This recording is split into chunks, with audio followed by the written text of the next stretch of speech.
Tennis loves elegance, silence, and white clothes. But what if one of the most talented players in history, Nick Kyrgios, openly claimed that he actually hates tennis? Is he just a rebellious clown? Or is there a tragic truth behind his hatred?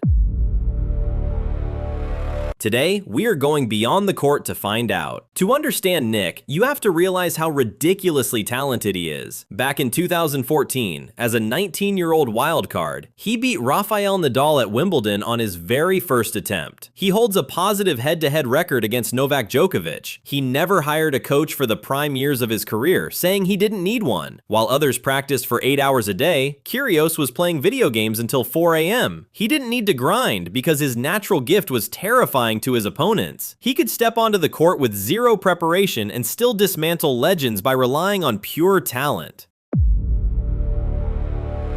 But behind that casual swagger lies a deeply dark reality. Growing up in Canberra, Nick was torn between basketball and tennis. His parents practically forced him into it for financial stability. He hated the grueling travel, the lonely hotel rooms, and the crushing isolation of the tour. While other teenagers hung out with friends, he was trapped in foreign countries, playing a sport that felt like a prison sentence. Day after day, the golden cage grew tighter. He would sit in his dark hotel room staring at the ceiling, wondering why he was wasting his youth. Practice sessions became torture. Every sound of a ball hitting a racket felt like a nail driven into his patience. Yet under the stadium lights, he had to put on a mask of confidence, pretending he owned the world while his mind fell apart.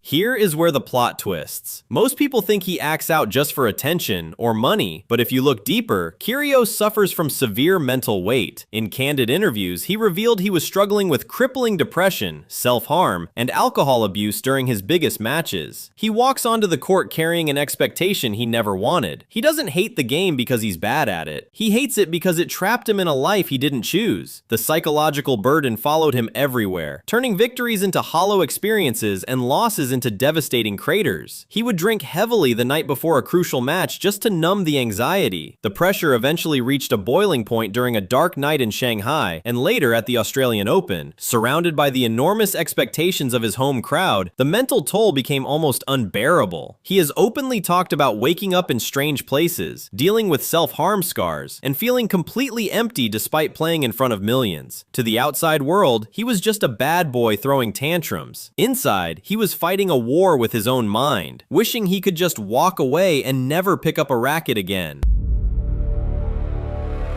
Yet, despite the agony, there were moments of absolute magic. Take the 2022 Wimbledon run, where everyone wrote him off. With an injured knee and zero expectations, he miraculously fought his way through to the final against Novak Djokovic. For 2 weeks, the bad boy of tennis played some of the most breathtaking, fearless grass court tennis the world had ever seen. Even though he lost that final, he won the respect of millions who finally understood what he was going through. During that tournament, every interview showed a different side of him. Raw, honest, and completely vulnerable. He admitted he didn't love the grind, but found a fragile peace inside the chaos.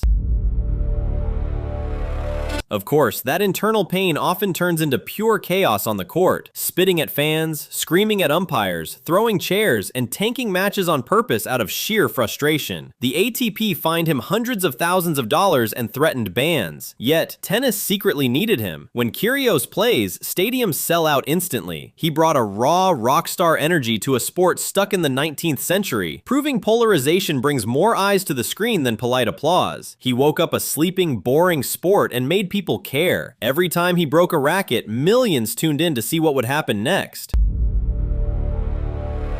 So, does Nick Kyrgios hate tennis? Yes, but the real question is, does tennis hate him back? Or is he the absolute best thing that ever happened to it? He might never win a Grand Slam singles title, and maybe, just maybe, he is finally okay with that. What do you think? Drop your thoughts in the comments below, hit subscribe, and I'll see you beyond the court.